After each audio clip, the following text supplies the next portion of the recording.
E a doutora Inês Borges é mestre em Educação Cristã, doutora em Ciências da Religião, graduada em Psicologia, escritora e conferencista. Também é autora dos livros Educação e Personalidade, A Dimensão Sociohistórica da Educação Cristã, Confessionalidade e Construção Ética na Universidade, Convivências e Componentes Essenciais da Educação por Princípios e Educação para a Integridade. Também é tradutora dos livros Ensino e Aprendizagem, Abordagem Filosófica Cristã, Educação por Princípios, Fundamentos do Currículo Escolar e a República Hebraica. Obrigada, doutora Inês, por ter aceitado o convite. Obrigada.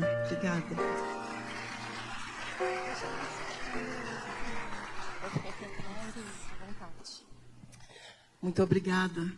Estou realmente muito grata ao Senhor por esta oportunidade. Obrigada, Gaba, do Cineduc. Obrigada, André, Vanessa. Muito obrigada. Estou grata a Deus e sinto o peso deste momento, o peso desse desafio, do lugar onde nós estamos para essa população tão representativa do legado educadoras. Eu louvo a Deus pela vida de vocês. Antes de começar propriamente a palestra, eu gostaria de fazer o momento comercial, né? Não sou muito boa nisso, mas eu tenho aqui a responsabilidade de falar que a Universidade Evangélica de Goiás está com um stand lá fora, entre os expositores, e a Rebeca, a minha assistente lá na Universidade Evangélica de Goiás, ela está lá dando algumas explicações sobre a universidade de um modo especial, sobre um curso de Cosmovisão Cristã e Educação que nós estamos coordenando lá, um curso totalmente EAD, portanto, pode ser feito por qualquer um, em qualquer lugar. Nós já temos um aluno precioso, que é o missionário da Croácia, está fazendo o curso de lá, temos um aluno em Portugal, temos um aluno na África, e é muito, muito assim, precioso para nós poder disponibilizar esse curso com essa ideia de cosmovisão cristã e educação. Tem muita coisa boa no curso, história da educação, a partir dessa perspectiva da cosmovisão cristã, 2 módulos só de história da educação, e muita matéria que permeia estas questões que Deus já me permitiu abordar nos livros. Além disso, eu gostaria de falar que a Rebeca também está lá com um material para ser vendido com o objetivo de levantar fundos para contribuirmos com o pastor Ronaldo Lidório. Não sei quantos conhecem o livro que eu escrevi, Onde as Garças Voam, o livro que é um resumo da primeira parte da biografia do pastor Ronaldo Lidório, o chamado dele, a ida dele para a África, como Deus falou com ele quando ele estava em busca dos concombas, um povo que ele alcançou, um povo que não tinha nada escrito. Ele escreveu a língua, ele criou escolas, abriram uma clínica, formaram enfermeiros, enfim, um trabalho maravilhoso que foi feito pelo pastor Ronaldo Lidório. Ele está em tratamento de câncer bastante sério e ele não nos pediu isso. Foi uma ideia, primeiramente, do meu esposo, e é muito bem aceita. E nós estamos aqui, então, todos os recursos do livro Onde as Garças Voam, o livro Componentes Essenciais da Formação do Cristão Educador, a República Hebraica, esses livros estão disponíveis lá, e toda a arrecadação vai ser canalizada imediatamente para o GAM. Você vai pagar com o Pix, e o GAM é o Grupo de Apoio Missionário da Igreja Presbiteriana da Penha, e depois diretamente para o pastor Ronaldo Lidório. Então, aproveitem que esses livros não está fácil disponibilizar, porque eu não tenho mais um site de vendas, não tenho mais nada. Então, quem puder adquirir aqui vai ter essa bênção, né, de ter o material e também de abençoar nesse projeto bem específico. Então, vamos falar de legado.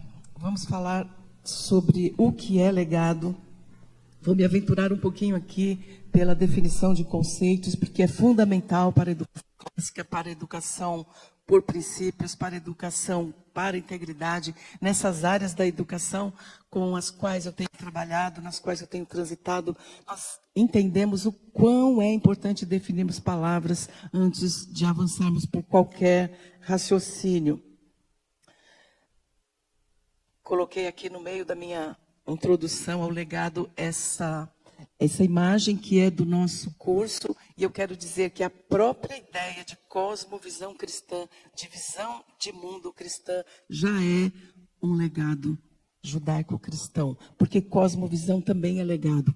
Eu assisti essa semana, pela segunda, terceira vez, um documentário sobre os canyons, o Grand Canyon, lá nos Estados Unidos e outros similares aí pelo mundo, falando sobre a geologia, mostrando como aquelas camadas daqueles paredões de rocha, como aquilo ali é tão expressivamente a demonstração de uma catástrofe que aconteceu assim em pouco tempo, e há um acúmulo de camadas de matéria que se sedimentaram e se consolidaram muito rapidamente, mas alguns cientistas, a cosmovisão convencional, insiste em dizer que aquilo foi escavado ao longo de 130, 150, 160 bilhões de anos, e vamos por aí. E a gente percebe que ali tem duas cosmovisões, e a partir dessa cosmovisão, tudo é definido. A visão de história, a visão de ciência, a visão de arte, a visão de ser humano, do para que o ser humano existe. Tudo isso está muito denso na percepção que nós temos do mundo, na cosmovisão, e a partir dali, todos os dados da natureza, todas as informações coletadas nas pesquisas, tudo isso é interpretado à luz de cosmovisão. E a cosmovisão cristã é uma cosmovisão muito mais consistente, mais coerente, mais permeada por reflexões, por questionamentos, por dúvida e por busca da verdade, por busca das evidências. A cosmovisão cristã não faz com que os dados se encaixem na sua perspectiva, mas ela busca interpretar os dados para analisar a realidade em busca da verdade. Nós amamos a verdade. A minha tarefa aqui, o meu desafio é falar de um panorama, né, uma visão geral do que é o legado e do que é o legado cristão, preparando aqui o ambiente, preparando os nossos corações para ouvirmos o que virá depois. Então eu tenho um mundo de coisas para serem ditas, pelo menos 2000 anos, se falarmos especificamente de legado cristão, e bem mais do que isso, em torno de 5.000 anos, se falarmos de legado judaico-cristão. Então, como é que nós vamos resumir isso em tão pouco tempo?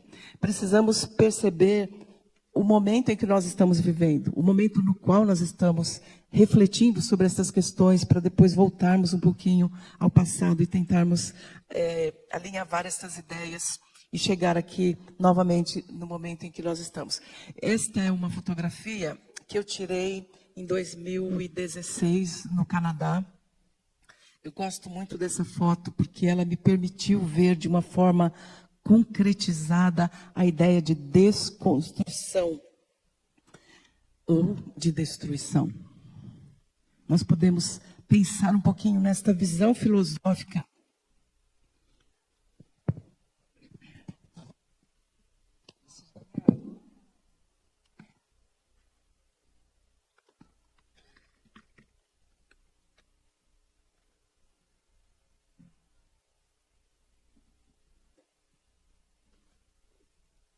Me perdoem, eu sei que há uma orientação para não bebermos água aqui, né, não tomarmos líquido, mas a minha garganta exige isto. Enfim, nós estamos pensando aqui o que é desconstrução. O movimento chamado desconstrução, a filosofia desconstrucionista, começa no século XIX com uma ideia, assim, ingênua, de desorganizar, desconstruir as grandes narrativas, a ideia de certo e errado, de bem e de mal, a ideia de verdade, a ideia de relativo. Vamos relativizar, vamos desestruturar, depois a gente reorganiza. Não é destruição, é só uma tentativa de reformulação, de reorganização da história, mas na verdade, por trás disso, por trás da ideia de desconstrução, desconstrucionismo, está a ideia de destruição dos valores ocidentais.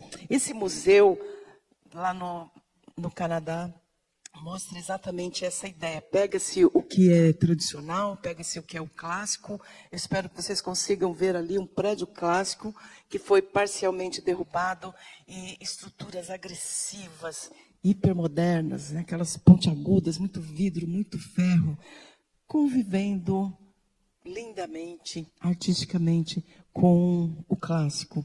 É só um símbolo da desconstrução, é só um símbolo da convivência daquilo que é bom, belo, verdadeiro, com aquilo que é relativo, com aquilo que é questionável, duvidoso. E a gente vai convivendo, vai construindo, vai assimilando. Afinal, não existe uma única verdade, existem várias verdades, não existe uma única visão do mundo, cada ser humano tem a sua própria visão, não é possível conhecer todas as coisas, não existe o conhecimento, existe o ser que conhece, e cada um conhece parte da realidade.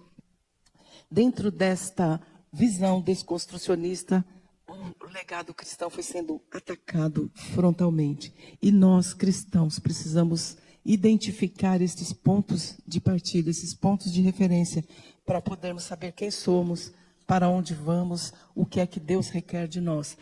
A comunidade cristã, de modo geral, tem sido muito atacada como retrógrada, como quem está buscando destruir as ideias de progresso, as ideias de paz mundial, inclusive, e nós precisamos estabelecer essa linha do tempo, este fio condutor da história, para que nós possamos estar firmes. E a Bíblia diz que depois de estarmos firmes, podemos prevalecer no dia mau. Nós não sabemos o que nos espera, mas nós precisamos estar firmes, precisamos estar inabaláveis, e o conhecimento da história é fundamental para isso. Então eu vou falar de alguns pontos da história que nos permitem entender quantas coisas que estão sendo defendidas hoje como direitos dos seres humanos estão intrinsecamente ligadas ao modo de pensar judaico-cristão, e as pessoas que estão defendendo arduamente esses tais direitos não têm a menor noção de onde eles vieram.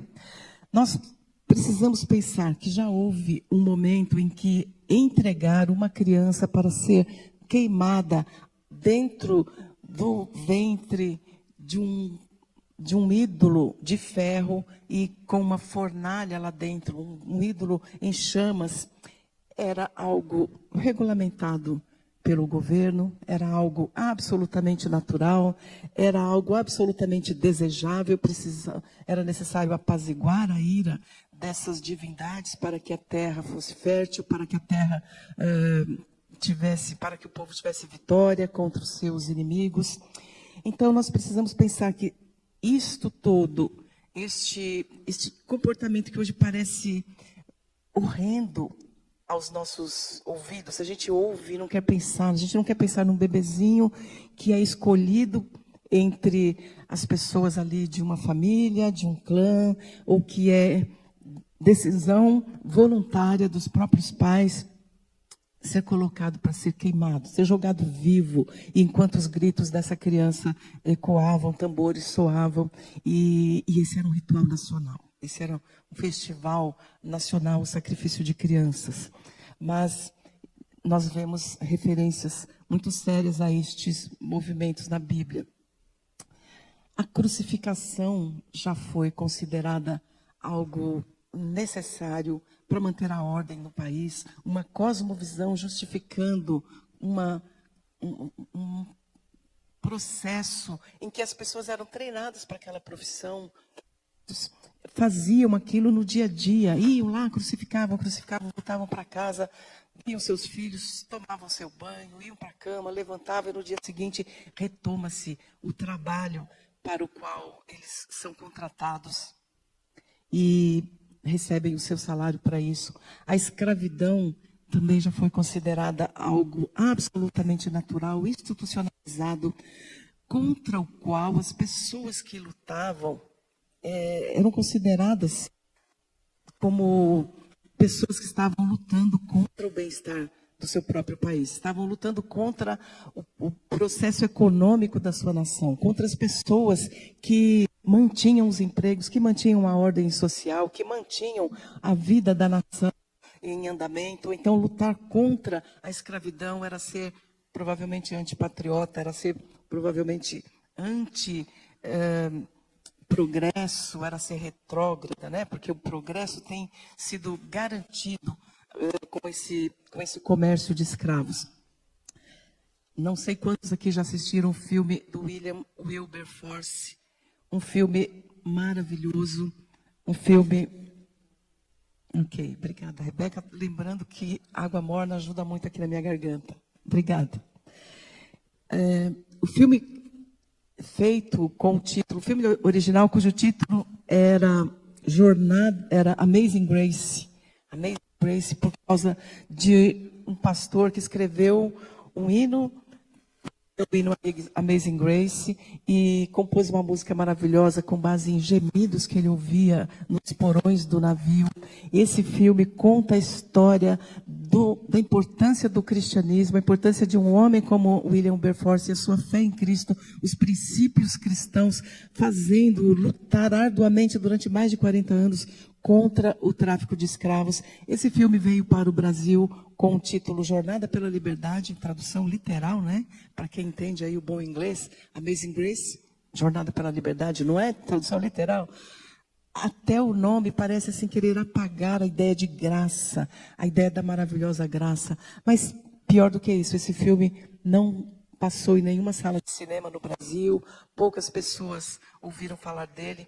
E nesse filme, a luta de Wilberforce é marcada por essa ideia de que Deus fez os seres humanos iguais. Tem uma cena maravilhosa em que os abolicionistas contratam um navio, um buffet, a alimentação maravilhosa, uma orquestra tocando, e eles vão passeando ali pelo rio, à luz daquelas músicas, e os garçons servindo aquelas iguarias, e de repente aquele navio para ao lado de um navio negreiro.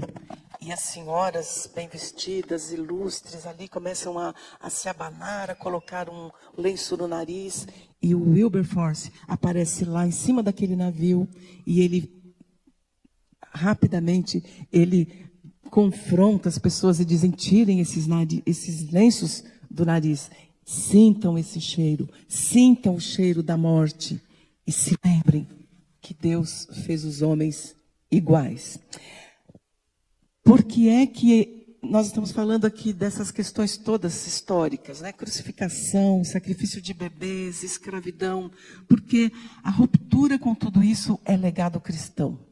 A ruptura com tudo isso está fundamentada essencialmente na percepção de que Deus é único, que o Senhor Deus criou todas as coisas, com o poder da sua palavra. Ele disse: haja e houve, haja luz, haja separação entre luz e trevas, haja dia e haja noite. Ele foi criando todas as coisas pelo poder da sua palavra, e ele disse depois: façamos o homem à nossa imagem, conforme a nossa semelhança, tenha ele domínio sobre todas as aves e animais e sobre o campo, produza, faça a terra produzir. Mas ali não está dito: tenha domínio sobre o teu semelhante, tenha domínio sobre o teu igual. Todos nós somos servos de um único Deus, todos nós devemos crescer, multiplicar, encher a terra, produzindo cultura. A palavra culto, cultivo e cultura tem o mesmo radical. Cultivar a terra era cultivar o Senhor.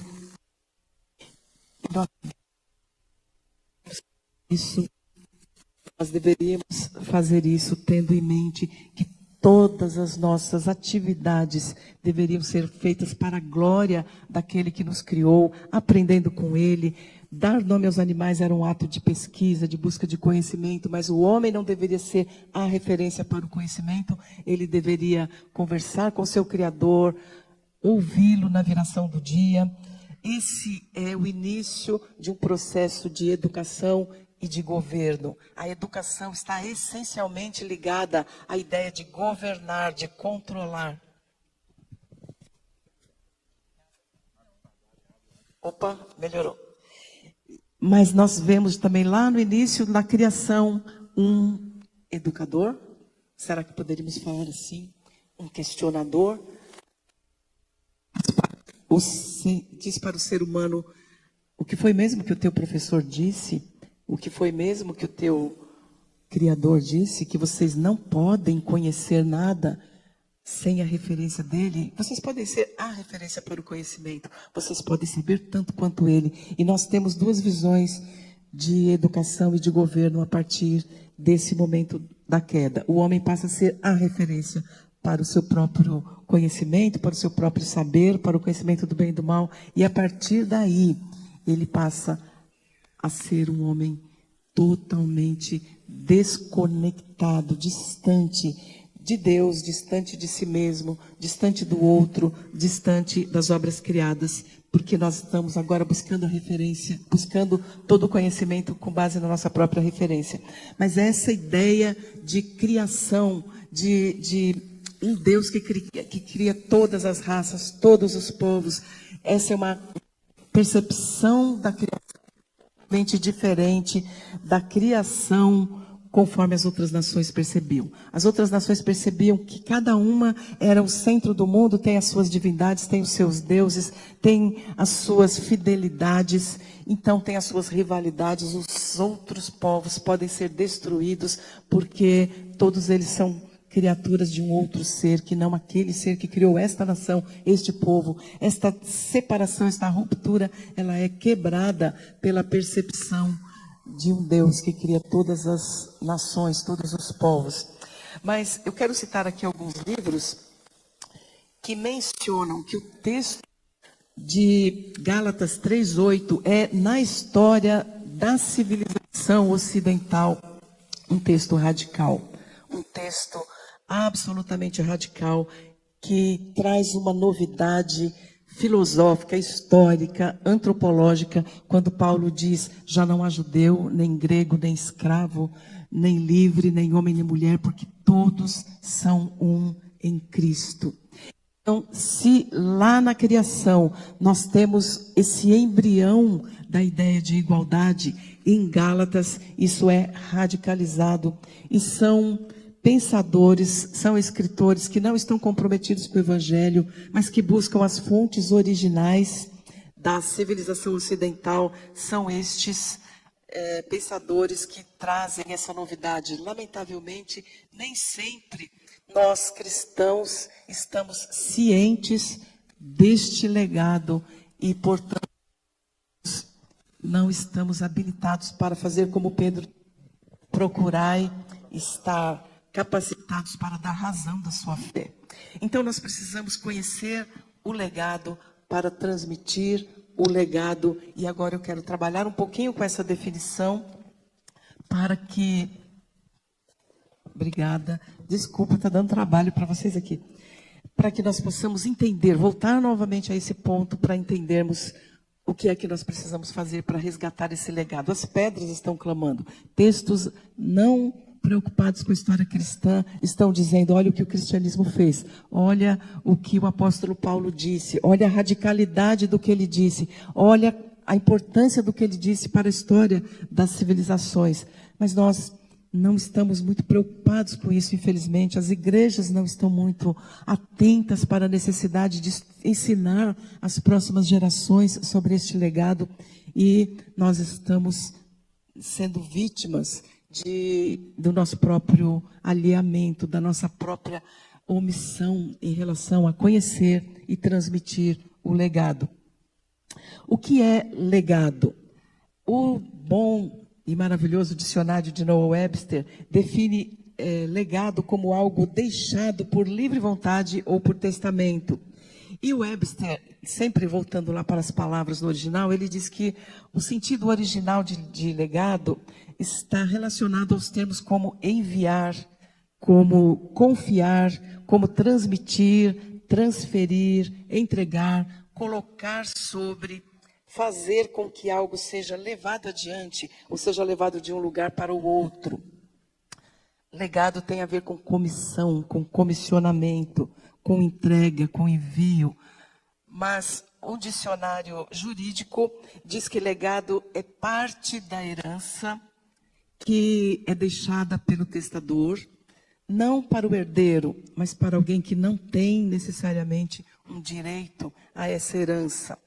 Este legado, ele alcança pessoas que são beneficiárias dessa herança, sem que haja uma legitimidade de direito, mas há um desejo do testador de fazer chegar algo a esse legatário.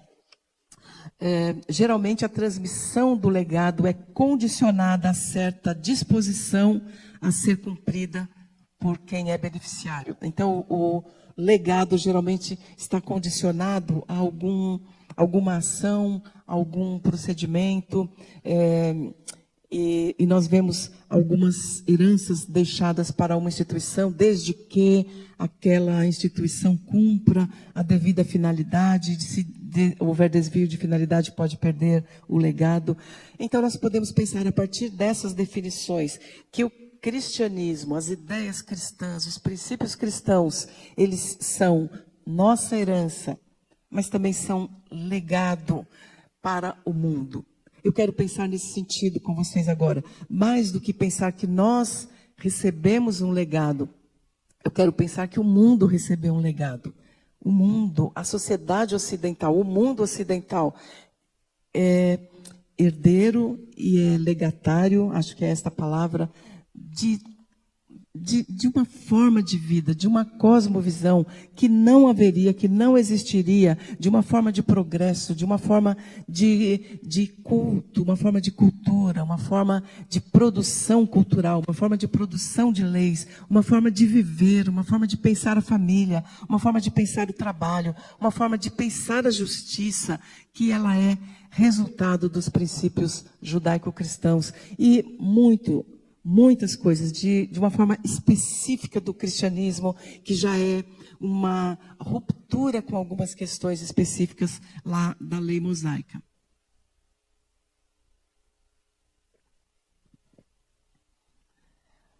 E nós precisamos pensar algumas características deste legado, né? Nós podemos fazer um inventário aqui sobre o mundo ocidental, analisar algumas questões e pensar em pequenas particularidades que fazem diferença no nosso mundo e que estão relacionadas ao legado cristão. Já falamos do conceito de igualdade entre os homens. Já falamos de Gálatas. Eu quero voltar a falar, ainda nesse ponto aqui, de 2 livros que eu vou mostrar daqui a pouco, nos próximos slides. Um deles é a História da Cidadania. E ao tratar dessa questão da igualdade, o autor daquele capítulo, ele fala que nós precisaríamos nos distanciar muito daquilo que é a nossa cosmovisão do século XX, ele escreveu no século XX. Nós deveríamos nos distanciar muito para entender minimamente, para começar a entender a radicalidade deste conceito de igualdade. E este autor, ele, para justificar, para complementar, para exemplificar, ele diz assim: não vou citar autores cristãos para dizer isso, eu vou citar os inimigos do cristianismo. E aí ele traz algumas frases, como de um imperador Juliano, que diz que o conceito de igualdade é uma loucura dos cristãos. É um crime, é uma loucura dos cristãos, precisam ser condenados por isso, porque eles estão desrespeitando o modo de pensar da sociedade romana ao falar em igualdade.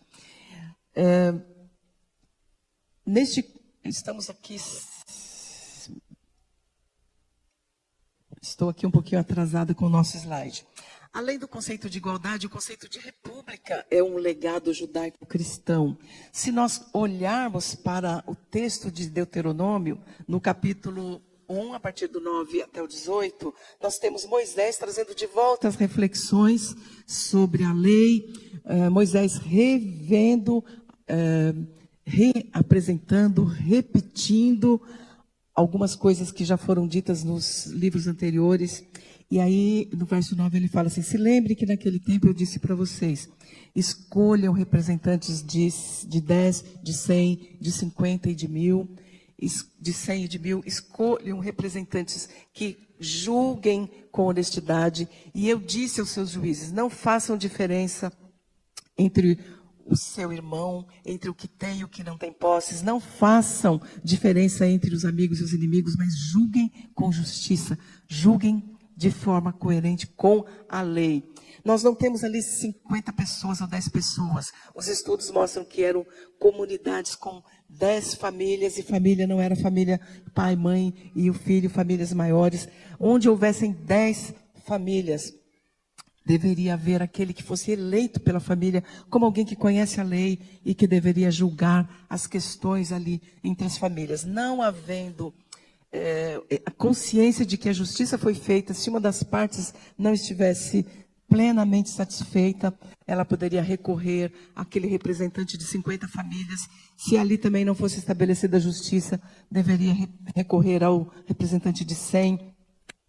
Somente chegaria ao Supremo Tribunal aquilo que não fosse julgado com justiça e que as partes estivessem satisfeitas. Essa é uma novidade, esta é uma forma de pensar governo a partir da educação das pessoas para entenderem a lei, para saberem verificar se a lei foi aplicada de forma correta, se é possível uma instância de recurso de aplicação da lei com justiça. As pessoas deveriam conhecer a lei, conhecer a justiça para recorrer de forma séria e justa a uma justiça que estivesse adequada com a lei e não com a vontade de quem julga.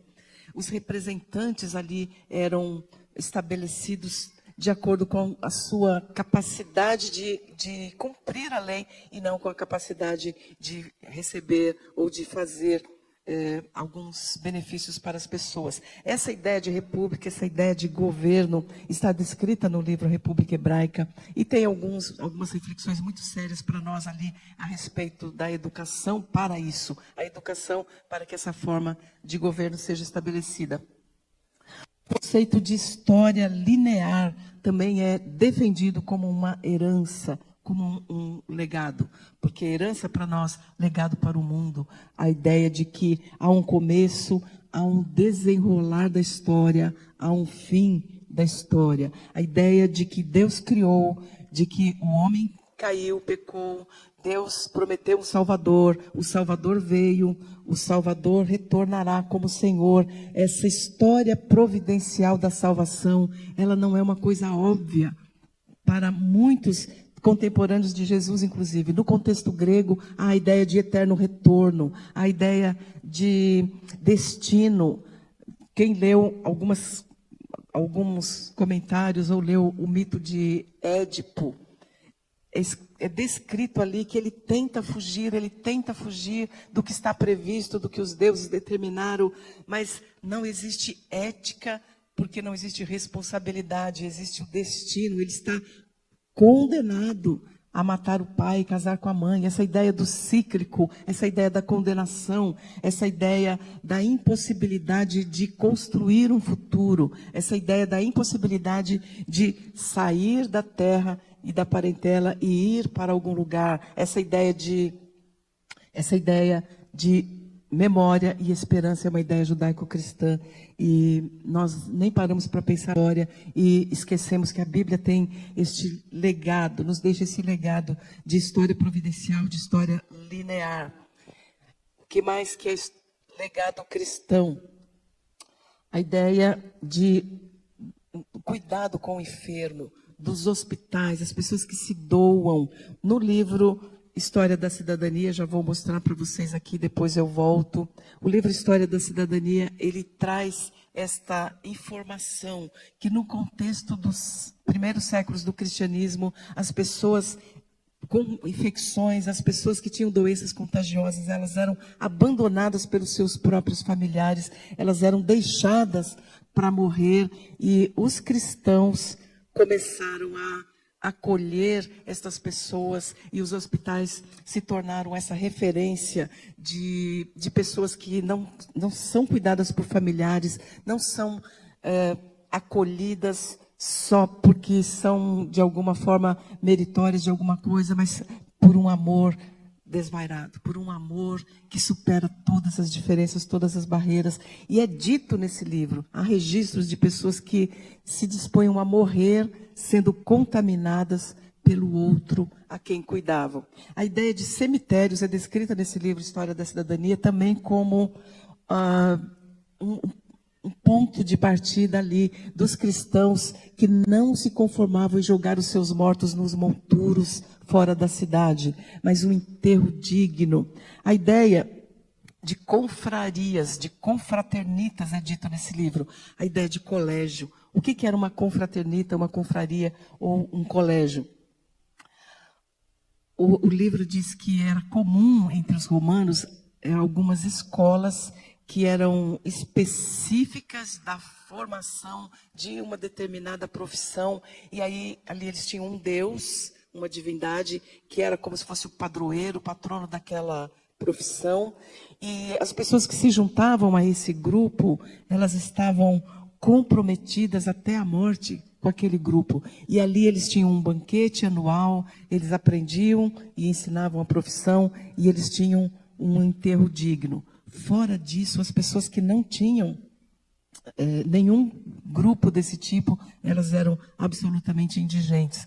No cristianismo, as pessoas vão saindo das diversas confrarias de profissões, de cultos específicos, e são pessoas de várias origens, pessoas que agora conhecem o Senhor, o único Senhor Jesus, como Senhor de todas as coisas, e aí nós precisamos acolher para esse banquete regular, para essa comunidade familiar e para um enterro digno. Os cemitérios começam a ter essas pessoas das diversas origens, e começam a ter os colégios cristãos. Precisamos ensinar as pessoas dentro dessa nova perspectiva de vida, de fé, e não só de vida eterna, mas de vida aqui no nosso contexto também. A ideia de serviço público.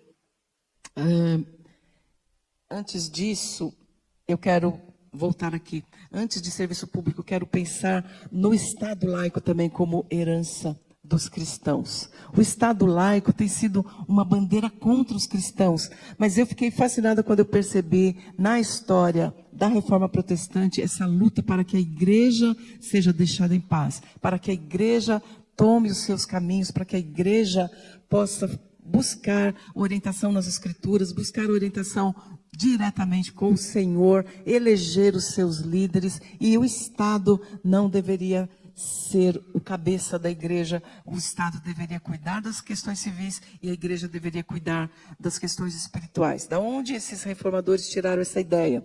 Da própria palavra de Deus, da própria Bíblia. Existem referências lá no tempo de Saul. O rei Saul vai em algum contexto lá onde ele tinha agendado com Samuel. Samuel se atrasa e ele oferece o sacrifício. Como rei, ele não poderia fazer isso. Deus o rejeitou porque ele se precipitou e assumiu as funções sacerdotais quando ele era rei. Separação entre o reino e o sacerdócio. Na Reforma Protestante, isso volta com muita força. Jesus disse: dai a César o que é de César e a Deus o que é de Deus. Portanto, de uma forma bem marcante na história, os separatistas, os puritanos na Inglaterra, eles fogem desta imposição da igreja oficial. Eles vão para a Holanda, depois da Holanda eles vão para o continente americano, e lá eles começam a defender essa ideia de uma igreja que tem que ter a sua autonomia, escolher seus presbíteros, escolher os seus diáconos, que não pode ter uma interferência estatal. A igreja deve influenciar o Estado, mas a igreja não é o Estado. O Estado não deve influenciar a igreja, ele deve proteger a liberdade da igreja. Esses reformadores, eles começaram a defender a ideia de que não existe nenhum rei a não ser o Rei Jesus. Só há um rei, o Rei Jesus. E nós vamos adorar o Rei Jesus e vamos viver como família e vamos servir ao nosso Deus e vamos educar os nossos filhos nessa perspectiva do reino de Deus. Nesse contexto, era fundamental ensinar as crianças a ler, para ler a palavra de Deus, para ler a Constituição da colônia. A leitura se torna algo determinante para vivenciar esta cidadania do reino. Ainda dentro dessa perspectiva, a ideia de serviço público como um legado cristão. Se nós pensarmos no contexto de corte, em que o rei ele é servido e ele escolhe a nobreza, ele nomeia barões, ele nomeia os seus a sua corte, né, o seu séquito, e todos são servidos. E a população trabalha e impostos são arrecadados de forma dura, de forma penosa, e as pessoas não têm liberdade para decidir sobre o que fazer no seu entorno, na cidade, porque sua casa não é dela, a casa é concessão do rei. E nós percebemos um novo modelo de sociedade a partir desta ideia de que só Jesus é rei, e nós somos súditos do Rei Jesus, e como uma comunidade que vive em aliança, nós somos cidadãos. Nós devemos cuidar da cidade, nós devemos abrir poços para apagar o incêndio, nós precisamos pensar num corpo de bombeiros formado por aliança. Eu já estou mencionando aqui uma situação específica lá de Boston, com a ideia de que se pega fogo numa casa, outras serão atingidas. Então nós precisamos agir como uma comunidade. A ideia de cidadania, de pessoas se organizando socialmente, essa ideia, ela tem essa finalidade mesmo de aliança e de serviço, e aquele que é eleito para compor esse grupo, é eleito para esse conselho de limpeza da cidade, é eleito para esse conselho de prevenção de incêndios. Esse que é eleito, ele é eleito para ser menos e não para ser mais. Ele é eleito para o serviço público, ele é eleito para servir e lavar os pés dos santos. Nós vemos isso em alguns livros, em alguns comentários sobre John Robinson, que é um mediador, é considerado mediador entre João Calvino e as colônias americanas. E essa ideia de organizar movimentos, de organizar grupos que vão cuidar de determinadas áreas da sociedade, e que esses conselhos não devem buscar os seus próprios interesses, não devem ser assalariados, eles devem servir, e eles devem ter noção de que eles estão servindo o rei que habita nos servos. Estamos servindo o Rei Jesus, lavando os pés daqueles que são servos do Senhor, do Deus Altíssimo.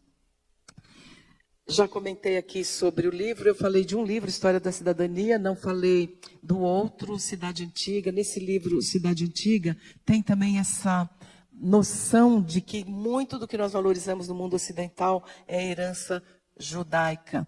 O autor é um antropólogo que ele começa a descrever a ideia de evolução da sociedade a partir da centralidade da religião, e ele explica que as comunidades antigas, nas comunidades antigas, lá do tempo da cidade-estado, ele diz que a palavra que poderia ser agora traduzida por família, ela tem essencialmente o sentido religioso, porque significa aqueles que se reúnem em torno do fogo sagrado. E aí ele trata as questões de herança, de como a mulher, de alguma forma, ela era excluída do culto familiar, ela não pertencia à família, porque ela iria se unir a alguém que adora outra divindade, então ela seria daquela família do marido, não da família do pai. E a palavra família significa mais uma ordem religiosa do que uma ordem biológica ou afetiva. O Fustel de Coulanges diz que depois de algum tempo, algumas famílias mantêm a sua própria divindade pessoal, mas estabelecem um Deus que agora pode agregar algumas outras famílias. Então, cada família tem o seu Deus pessoal e tem um Deus da fratria ou do clã. Depois, essa é uma visão evolucionista dele ali, e ele diz que alguns tempos posteriores, algum tempo depois, vários clãs se reúnem debaixo de uma outra divindade. Então tem as divindades do lar, da família, tem os deuses do clã, e agora vários clãs se reúnem e formam tribos. Então tem o Deus tribal, o Deus da tribo, que permite que várias famílias, vários clãs o adorem, mas o Deus familiar continua sendo particular de cada família. E aí ele continua dizendo que a cidade também se organiza assim, quando várias tribos se reúnem debaixo da ideia de que existe um Deus da cidade. Aí temos a Diana dos Efésios, né? Embora teria outros deuses, outros clãs, outras tribos, outros deuses de várias famílias. E essa evolução, o próprio Colanges diz, isso tem um ponto de ruptura quando Deus aparece para Abraão e diz: sai da tua terra e da tua parentela e vai para uma terra que eu te mostrarei. Há um Deus que é maior do que o império dos caldeus, que é maior do que as divindades ali da cidade de Ur, é maior do que os deuses ali das tribos e da família de Abraão. Há um Deus que é Deus de toda a terra. E isso nos leva de volta àquele ponto em que a igualdade começa a ser pensável a partir da ideia de um Deus que criou todas as coisas, e ela se torna concreta a partir da ideia de que já não há nem judeu nem grego, no texto lá do apóstolo Paulo em Gálatas. Bom, como é que nós podemos saber todas estas coisas? Como é que nós podemos... Eu estou dando aqui algumas pinceladas nessa história, e eu sei que vocês devem estar percebendo aqui que às vezes eu estou gaguejando, estou insegura, porque quantas ideias vão passando aqui pela minha mente, e eu tive que fazer um recorte muito estrito mesmo, muito pequeno, dessa história que é maravilhosa, a história do legado. Esses textos, estes livros precisam ser conhecidos, e quantos fatores estão precisando ser estudados, pesquisados, para nós entendermos de verdade o tema deste congresso, que é o legado. Por isso nós precisamos pensar que também a educação, também a alfabetização, também a educação integral são legado cristão. Como assim? Não existe educação nas outras nações, não existia alfabetização nas outras nações, não existe a preocupação com a educação integral até hoje. Nós precisaríamos definir o que é educação, precisaríamos definir o que é alfabetização, definir o que é formação integral da pessoa, para nós percebermos o quanto a perspectiva judaico-cristã influenciou até dois séculos atrás, e quanto tudo isso vem sendo desconstruído a partir de então, para que nós percebamos que nós precisamos fazer um trabalho monumental para resgatar o que é de fato educação. Como é que surgiu a história de alfabetização? Hoje em dia as pessoas estão defendendo algumas ideias tão absurdas, tão evidentes para quem de fato estuda e pesquisa, evidentes no sentido de que essas ideias não ajudam, essas ideias não formam leitores, essas ideias não formam pessoas capazes de pensar, mas essas ideias estão permeando inclusive as nossas igrejas, estão dentro das nossas casas, essas ideias de educação, essas ideias de alfabetização, fundamentadas em alguns princípios nada coerentes com a palavra de Deus. Essas ideias têm invadido as nossas vidas de uma forma que nós nem conseguimos imaginar. Precisamos retornar para a definição cristã destes conceitos todos. E eu quero trazer aqui um pouquinho dessa história da alfabetização para a gente ir caminhando para o final. Eu estou um pouco perdida, não sei quanto tempo eu tenho ainda. Tenho 10 minutos, obrigada. Aqui, eu acho linda essa foto da família educando as crianças, lendo com as crianças, ensinando as crianças a ler. E eu trouxe aqui essas duas figuras de um instrumento de educação, de um objeto pedagógico, de um recurso pedagógico chamado Hornbook. Quem já ouviu falar do Hornbook? Gostaria de ver algumas mãos levantadas aí. Ninguém? Ninguém? Alguém lá sinalizou? Talvez tenha mais alguém. Realmente eu tenho dificuldade de ver. Tinha que balançar a mão aí para eu ver. Aí vi alguém lá, maravilha. O Hornbook é um recurso de alfabetização que existem alguns registros do Hornbook anteriores à Reforma Protestante. 1400 e pouco foram datados alguns desses instrumentos, que era uma tabuinha de madeira com as letras impressas, às vezes esculpidas na madeira, às vezes impressa numa folhinha, e sobre essa folhinha é colocada uma resina feita com um chifre, para que a criança pudesse ser alfabetizada. O que é que tinha no Hornbook?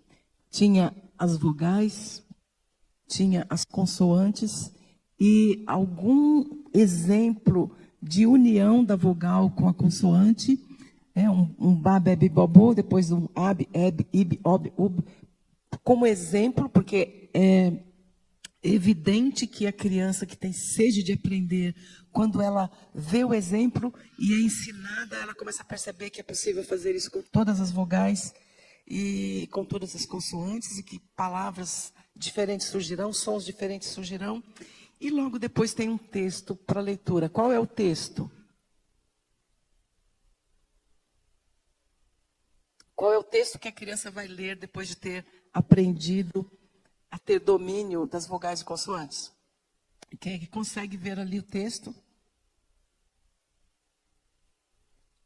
Dá para ver ou não? O Pai Nosso, Our Father. Então, olha o sistema de alfabetização. Ensina o que é vogal. A vogal é aquela letrinha que ela soa com o uso simples das cordas vocais. Por isso, vogal. A consoante tem esse nome porque ela precisa de uma vogal para soar junto com ela. Consoante significa soa com, consoante. Então, a consoante precisa de uma vogal para que ela seja expressa de forma clara. Aprendeu a definição, aprendeu quais são as vogais, todas as que não são vogais são consoantes, aprende a juntar uma consoante com uma vogal, de frente para trás, de trás para frente, começa a perceber a possibilidade de formar palavras. E agora vamos ler o Pai Nosso. A consoante P com a vogal A, com a vogal I, nós formamos a palavra Pai. E qualquer criança de 4 anos, de 5 anos, já vai reconhecer a palavra Pai naquele livro, naquele texto que os pais leem com frequência. Então, era assim que as crianças eram alfabetizadas.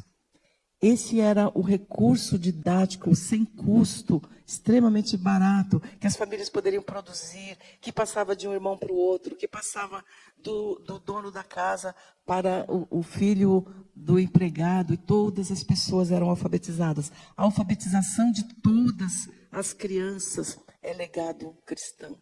A educação dita universal, que é imposta hoje, ela já é resultado da desconstrução. Ela já é outra coisa, não é mais a herança que nós queremos. As crianças não estão sendo alfabetizadas e nós temos um compromisso muito sério com essa geração. A ideia de aprender a ler, para ler as Sagradas Escrituras, precisa retornar. Nós precisamos semear novas sementes para que uma geração culta, erudita, que glorifique o Senhor, que ame o Senhor, que seja sal, que seja luz, para que essa geração volte a fazer diferença no planeta Terra. Nós temos essa responsabilidade. Nós temos a responsabilidade de pensar que nós somos herdeiros. Nós somos herdeiros de Deus. Nós somos co-herdeiros com Cristo. Isso quer dizer que nós somos herdeiros junto com Cristo. Se somos filhos, então também somos herdeiros. Herdeiros de Deus e co-herdeiros com Cristo. Se realmente participamos dos seus sofrimentos, para que, da mesma maneira, participemos da sua glória. Nós estamos, neste momento da história, um momento muito sério. Amanhã eu estarei aqui com vocês. No domingo, no meio do dia, estarei indo para Brasília. E no domingo à noite, e segunda e terça, o dia todo, eu estarei participando como delegada na Conferência Nacional de Educação. E todos aqueles que estão aqui hoje precisam compreender o que está acontecendo nessa conferência, num contexto em que está sendo aprovado de uma forma bastante arbitrária o documento que é referência para a educação dos próximos 10 anos, o Plano Nacional de Educação de 2024 a 2034. Só quem gastou tempo, tirou uma semana ou mais para ler todo dia, começa a ler de manhã, lê o resto do dia, volta a ler no dia seguinte, só quem se organizou é que consegue ter uma noção básica do documento como um todo. É um documento enorme, muito difícil de ser compreendido, com muitas repetições, com muitas palavras agressivas à família, agressivas ao cristianismo, agressivas à ideia de legado, a ideia de voltar ao que realmente significa os alicerces desse mundo ocidental. É uma proposta de destruição do legado, é uma proposta de destruição da família, uma proposta de destruição desses princípios do mundo ocidental. Mas é dito que todo mundo está sabendo, é dito que todo mundo participou, é dito que aconteceram conferências livres em todas as instâncias da sociedade. Muita coisa está escondida ali, muita coisa em jogo, e eu não tenho a menor noção do que vai acontecer nesses próximos dias, mas eu sei que Deus continua sendo Deus. Eu sei que Deus continua amando as suas crianças. Eu sei que Ele ama pais e mães que assumem a responsabilidade de cuidar daqueles que eles foram confiados. Então, o meu desafio nesta hora é para que cada um de nós se disponha a perseverar e continuar a transmitir o legado, custe o que custar. Nós não podemos nos conformar com essas leis que estão sendo discutidas tão superficialmente, tão enganosamente, e que podem ser aprovadas. Nós precisamos ter clareza que nós devemos educar reis e sacerdotes. Nós estamos educando os filhos que Deus confiou a nós. Mas a Bíblia diz claramente: vós sois reis e sacerdotes, nação santa, povo de propriedade exclusiva de Deus, a fim, tem uma finalidade, tem um porquê, tem um para quê, a fim de proclamardes as virtudes daquele que vos tirou das trevas para a sua maravilhosa luz. Se nós estamos aqui falando, se nós somos reis e sacerdotes a fim de proclamar as virtudes, nós não podemos deixar de proclamar as virtudes do Senhor Jesus, e nós não podemos temer, e nós precisamos entender que as portas do inferno não prevalecerão contra a igreja do Senhor Jesus. Nós somos igreja, nós somos sacerdotes, nós somos reis e sacerdotes, e Ele nos constituiu como reino de sacerdotes, e nós cantamos isto, e é bom cantar isso, mas nós precisamos ter essa clareza de que nós estamos educando para isso, educando para que a próxima geração seja sal, seja luz, seja reino de sacerdotes, para a glória do Senhor Jesus. Se fizermos isso, nós temos a certeza de que as portas do inferno não prevalecerão, mas nós precisamos ir. A Bíblia não fala que as portas do inferno não se levantarão contra nós, fala não prevalecerão. Se a palavra prevalecer, ela tem todo um contexto aqui de resistência. Se nós avançarmos, pode haver resistência, mas elas não prevalecerão. Nós temos vivido um contexto de que a igreja é que está sendo acuada e que parece que a igreja é que não vai desistir, a igreja vai ficar aqui resistindo. Não é, aqui não é ideia de resistir, aqui é a ideia de avançar, a ideia de avançar, a ideia de conquista mesmo, de avanço contra as portas do inferno, para que elas não prevaleçam. Mas é necessário fazer isso aqui como um corpo.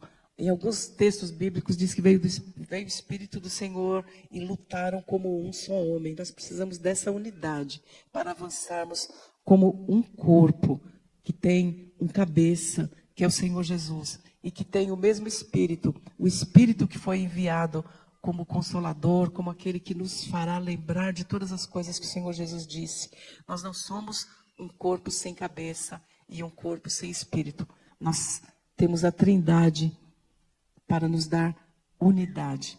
Que o Senhor nos abençoe, que o Senhor nos dê vitória. Orem por aqueles delegados que estarão em Brasília. Orem para os próximos passos. Que o Senhor nos direcione e nos dê a sua paz. Em nome de Jesus. Amém.